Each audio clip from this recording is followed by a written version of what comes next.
Oke, wawancara dulu deh. Ya, Mas, tadi sudah melaksanakan sholat sampaikan oleh Ibu ataupun juga yang Ya, alhamdulillah pada 1 Syawal 1445 Hijriah yang jatuh pada hari ini, Masjid At-Taufik atau Masjid Taufik Kemas seperti biasa setiap tahun kita menyelenggarakan sholat Idul Fitri berjamaah. Tradisi ini adalah tradisi keagamaan yang memang dianut oleh PDI Perjuangan sebagai partai nasionalis religius yang mengedepankan ide-ide pemikiran-pemikiran keagamaan dan kebangsaan dalam satu tarikan nafas. Idul Fitri 1445 Hijriah atau tahun 2024 ini memang perayaan Idul Fitri yang penuh makna, terutama makna di tengah bangsa Indonesia baru mengalami satu situasi politik nasional pasca pemilu legislatif dan pemilu presiden yang di dalam proses itu kita sama-sama menyaksikan bersama ada satu situasi yang memungkinkan ada perasaan-perasaan yang ada di dalam masyarakat kita yang perlu untuk menjadikan momentum Idul Fitri ini sebagai sarana untuk kembali ke fitrah kita masing-masing. Saya kira pada semangat Idul Fitri itulah Ibu Mega berpesan kepada seluruh kader PD Perjuangan dan tentu sebagai kepada masyarakat Indonesia seluruhnya agar momentum Idul Fitri ini sesuai dengan fitrahnya sebagai hari yang suci bagi umat Islam setelah menjalankan ibadah puasa dan ibadah lainnya selama 1 bulan penuh untuk kita melakukan satu introspeksi diri.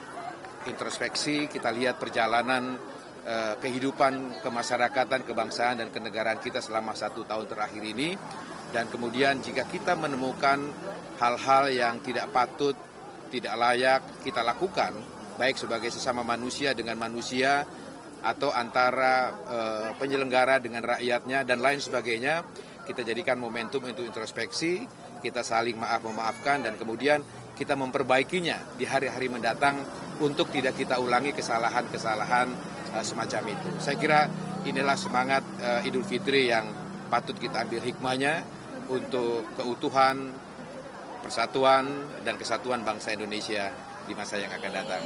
Mas, nanti Bu Mega ke open house ke istana nggak ya, Mas? Sejauh ini yang saya catat sepanjang sejarah Ibu Mega merayakan Idul Fitri, beliau biasanya melakukan open house di kediaman beliau.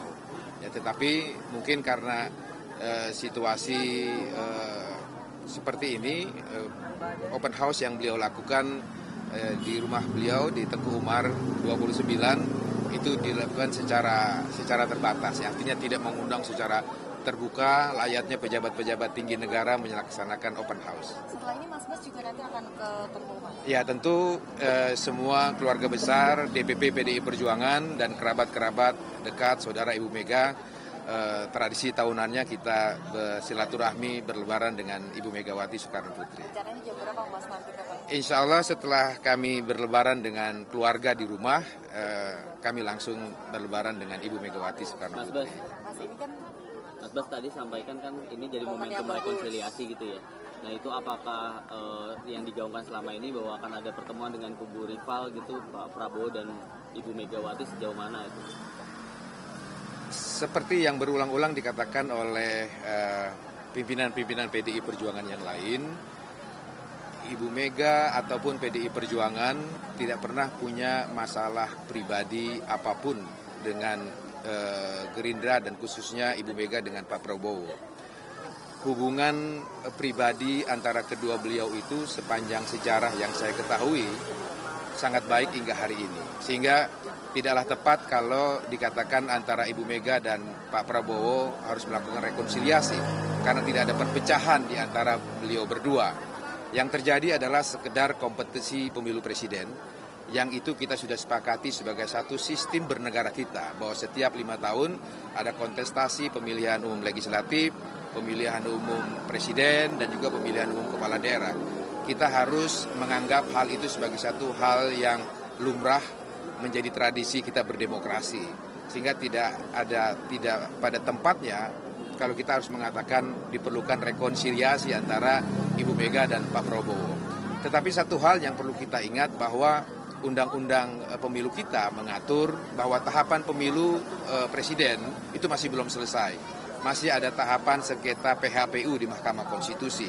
Nah, dalam konteks itu saya kira kita harus bedakan mana konteks pribadi yang hubungan Bu Mega dengan Pak Prabowo masih sangat baik hingga saat ini, dan mana konteks bernegara. Ya, dalam konteks pribadi tidak ada persoalan kapanpun mereka beliau berdua bertemu. Tetapi dalam konteks kita bernegara, kita telah bersepakat bahwa Undang-Undang Pemilu telah mengatur bahwa tahapan pemilu akan berakhir setelah MK memutus sengketa PHPU. Dalam hal ini adalah sengketa PHPU hasil pemilihan umum presiden. Setelah itu kemudian pelantikan presiden dan seterusnya. Saya kira mari kita tunggu momentum silaturahmi yang bersifat politik kenegaraan itu setelah PHPU di Mahkamah Konstitusi selesai. Tapi secara pribadi saya kira meskipun mungkin secara fisik belum bertemu antara hati Bu Mega dan Pak Prabowo, saya kira sudah saling kontak batin di antara mereka berdua. Tapi sekali lagi, mari kita ikuti aturan bernegara kita bahwa PDI Perjuangan masih menunggu hasil PHPU di Mahkamah Konstitusi yang prosesnya masih belum selesai. Tapi kalaupun bertemu Mas Des nanti antara Bu Mega dan juga Pak Prabowo, ini apakah sinyalnya nanti PDIP ujungnya akan merapat ke pemerintahan atau belum tentu juga, Mas?